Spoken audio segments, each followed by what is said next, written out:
Hello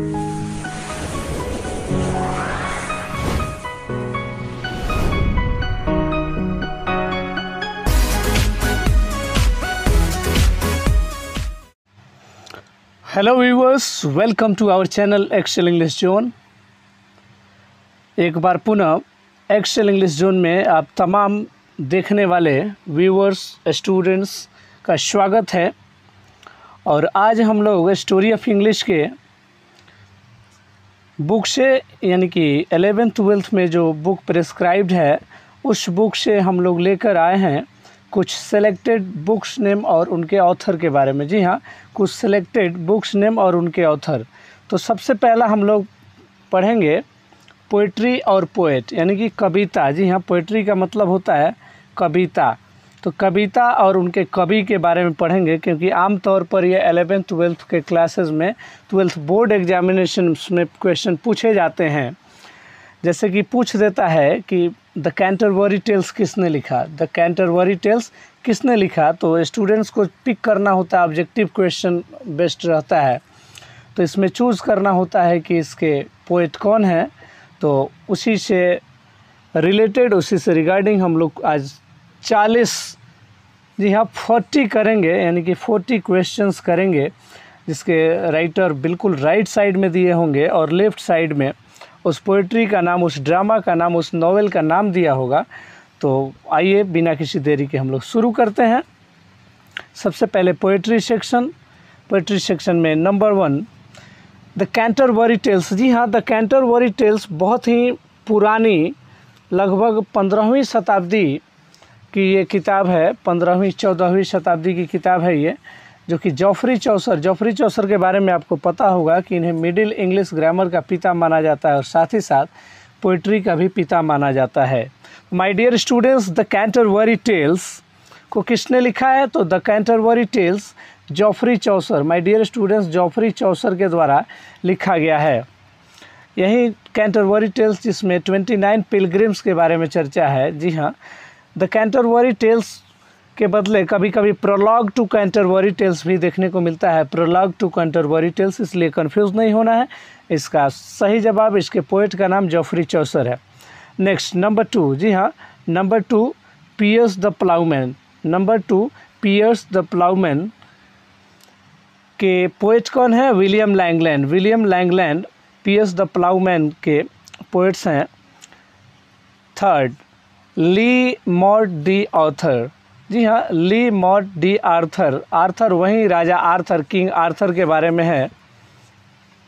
ली morte D Arthur को किसने लिखा है? तो सर टॉमस मैलोरी। जी हाँ, सर टॉमस मैलोरी। ऐसे थॉमस लिखा जाता है लेकिन पढ़ा जाता है टॉमस। Next number 4 Tamburlaine. जी हाँ, तैम्बूरलैन का नाम आप सुने होंगे। तैम्बूरलैन बहुत ही ग्रेट ऐतिहासिक नाम है, तैम्बूरलैन द ग्रेट। और एक और किताब है यहाँ पे, एक और पोइट्री है, डॉक्टर फॉस्टस, और एक और एडवर्ड सेकेंड। तो ये 3 नाम, 3 पोइट्री है, Tamburlaine the great, doctor Faustus, Edward second. इस तीनों को किसने कंपोज किया? तो इसका राइट आंसर है क्रिस्टोफर मार्लो। जी हाँ, क्रिस्टोफर मार्लो ने इसे लिखा है।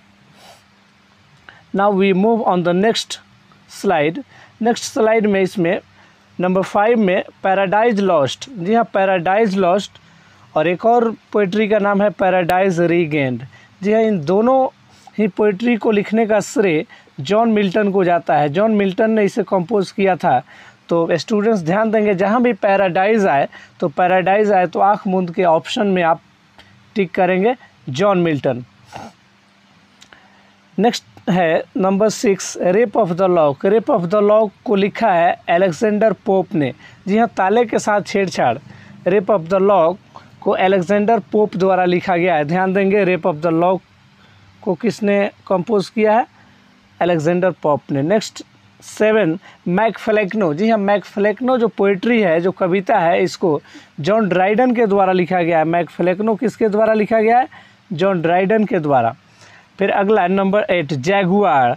जी हाँ, जैगुआर किसने लिखा है? तो जैगुआर टेड हगेज के द्वारा लिखा गया है। टेड हगेज के द्वारा जैगुआर लिखा गया है। Now we move on the next slide.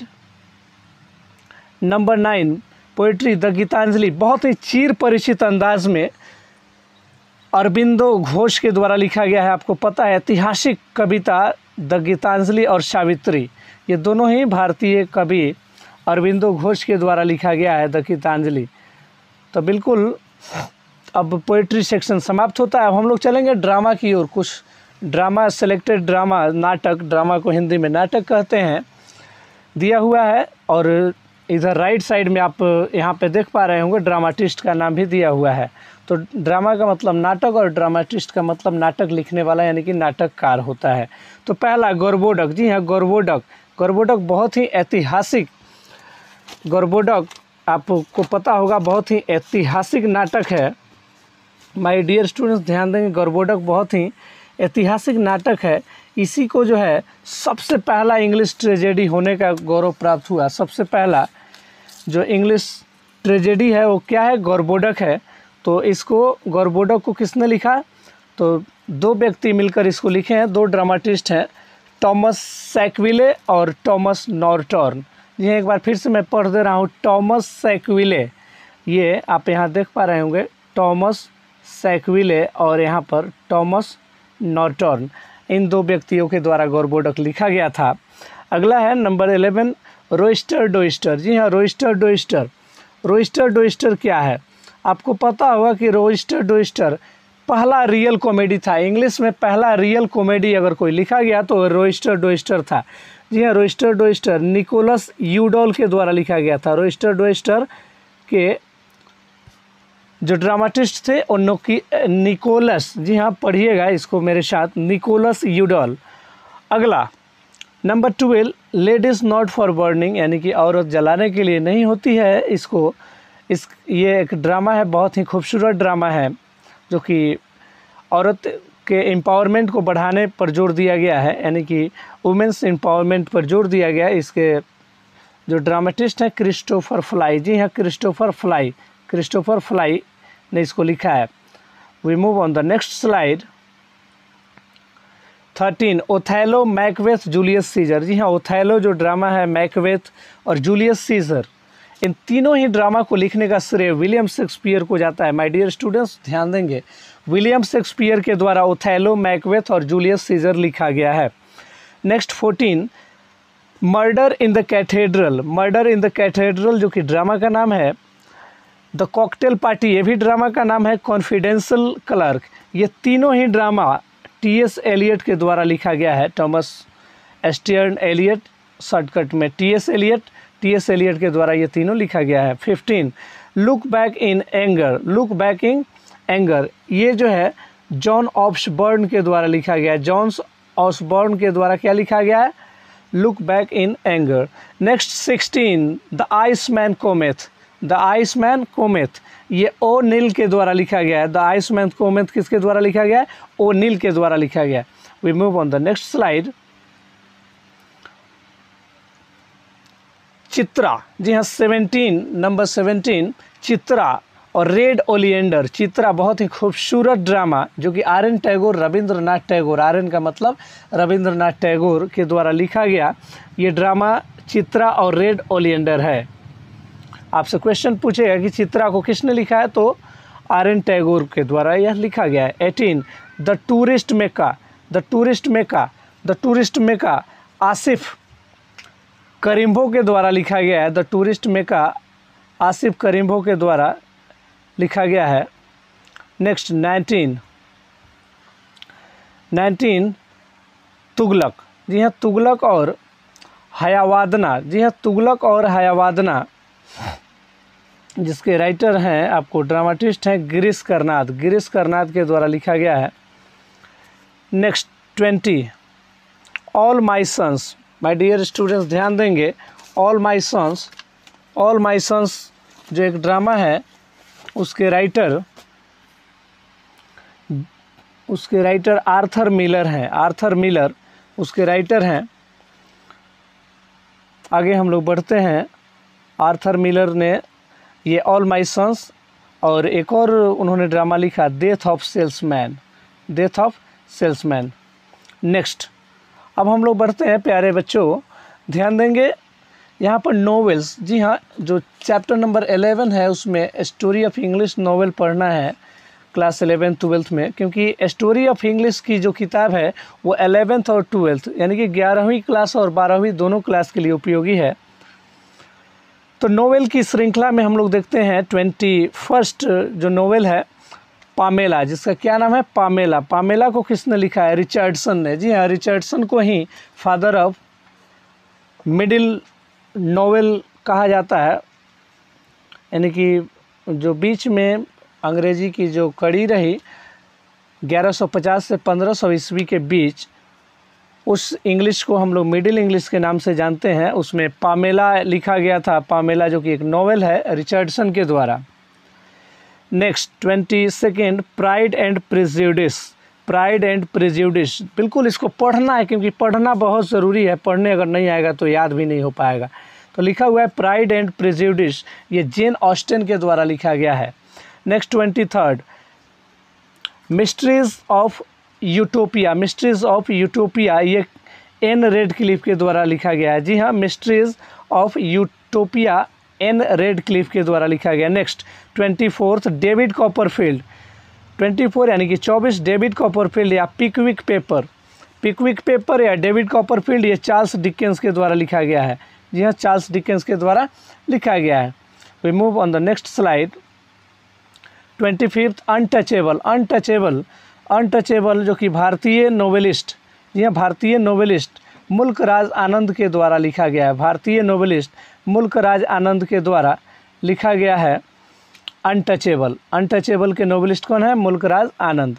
Next 26th यानी कि number 26 the guide. The guide के जो नोवेलिस्ट हैं वो आर.के. नारायण है।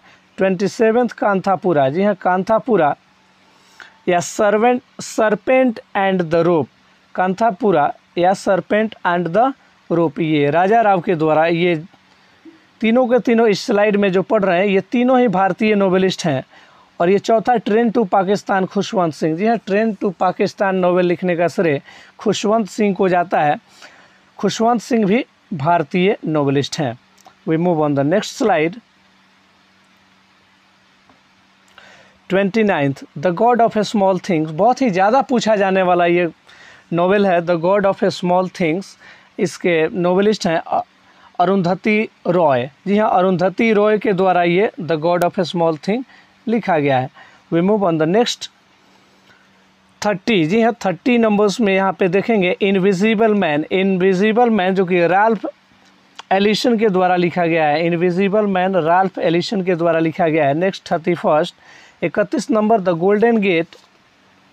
और एक और यहाँ पर नोवेल का नाम है अ सूटेबल बॉय। जी हाँ, अ सूटेबल बॉय भी बहुत ही VVI है, इसको बिल्कुल VVI कह सकते हैं a suitable boy. A suitable boy के राइटर हैं, माय डियर स्टूडेंट ध्यान देंगे, अ सूटेबल बॉय या द गोल्डन गेट के जो नोवेलिस्ट हैं वो हैं आपके विक्रम सेठ। विक्रम सेठ भी भारतीय नोवेलिस्ट हैं। Next 32nd the shadow lines. The shadow line Amitabh Ghosh के द्वारा लिखा गया है। द शैडो लाइन किसके द्वारा लिखा गया है? अमिताभ घोष के द्वारा द शैडो लाइन लिखा गया है। Now we move on the next slide. 33rd यानी कि 33 नंबर में द पीकॉक या bye bye black board. The peacock या बाय बाय ब्लैक बोर्ड को लिखने का श्रेय अनीता देसाई को जाता है, जो कि एक वीमेन नोवेलिस्ट हैं भारत के। इन्होंने द पीकॉक और बाय बाय ब्लैक बर्ड लिखा है। 34th यानी कि 34 number the edible women. The edible women को लिखने का श्रेय मार्गरेट एटवुड को जाता है। जी हाँ, द एडिबल वुमेन को लिखने का श्रेय मार्गरेट एटवुड को जाता है। द एडिबल वीमेन किसके द्वारा लिखा गया? मार्गरेट एटवुड को। Next novel arrow of God. जी हाँ, एरो ऑफ गॉड यानी कि भगवान का तीर, भगवान की तीर इसे कह सकते हैं। तो ये अफ्रीकन राइटर थे चिनुआ अचेबे। जी हाँ, चिनुआ अचेबे के द्वारा ये लिखा गया है arrow of God. Next 36 devil on the cross. Devil on the cross को लिखने का श्रेय जाता है एनगुगी वा तियोंग। जी हाँ, एनगुगी वा तियोंग ओ। एनगुगी वा तियोंग ओ, इसको बिल्कुल मेरे साथ बोलेंगे, एनगुगी वा तियोंग ओ। थोड़ा सा कठिन है लेकिन काफ़ी कठिन नहीं। We move on the next slide and ये अंतिम स्लाइड है 37th ट्री ऑफ मैन। जी हाँ, ट्री ऑफ मैन को किसने लिखा? नोवेल ट्री ऑफ मैन किसके द्वारा लिखा गया? तो ये पैट्रिक वाइट के द्वारा लिखा गया। किसके द्वारा? पैट्रिक वाइट के द्वारा लिखा गया नोवेल ट्री ऑफ मैन है। 38 नंबर में चलते हैं। The foreigner strange my dear students ध्यान देंगे, द फॉरेनर स्ट्रेंज को लिखने का श्रेय किसको जाता है? एक और यहाँ पे नीचे लिखा हुआ है, जी हाँ, ये केस ऑफ बिली विश्वास, ये दोनों ही द फॉरेनर और स्ट्रेंज केस ऑफ बिली विश्वास। एक बार फिर से सुनेंगे, द फॉरेनर और स्ट्रेंज केस ऑफ बिली विश्वास, इसको किस नोवेलिस्ट ने लिखा है? तो इसका सही आंसर है Arun Joshi. Next 39th storm in Chandigarh, इसको किसने लिखा है? और एक और नीचे लिखा हुआ है rich like us. Storm in Chandigarh और रिच लाइक अस को लिखने का श्रेय नयनतारा सहगल को जाता है। नयनतारा सहगल के द्वारा स्टॉर्म इन चांदगर्थ और रिच लाइक अस लिखा गया। नेक्स्ट और लास्ट ये 40 कुली। जी हाँ, कुली किसके द्वारा लिखा गया? तो आप यहाँ पे पढ़ सकते हैं मुल्क राज आनंद। जी हाँ, 40 क्वेश्चंस। कुली किसके द्वारा लिखा गया? तो मुल्क राज आनंद के द्वारा लिखा गया। मुल्क राज आनंद ये भी एक इंडियन नोवेलिस्ट थे। तो आज समाप्त होता है ये 40 एपिसोड। आप बिल्कुल इसको बारीकी से 2 बार 3 बार देखेंगे तो स्वतः याद हो जाने वाली चीज़ें हैं, क्योंकि 11th और 12th दोनों ही क्लासेस के लिए रामबाण है। 12th के बोर्ड एग्जामिनेशन में बहुत ही खूबसूरत तरीके से क्वेश्चन पूछा जाता है। कम से कम 2 क्वेश्चंस तो आ ही जाते हैं, इसलिए बखूबी इसको याद कर लें। देन अगर आप मेरे चैनल पे नया विजिट किए हो तो इस चैनल को सब्सक्राइब और शेयर करना ना भूलें। और बहुत ही बेसब्री से आप लोगों ने इस वीडियो लेक्चर को देखा और सुना। Then please subscribe my channel Excel English Zone. Thanks a lot and have a great day to you.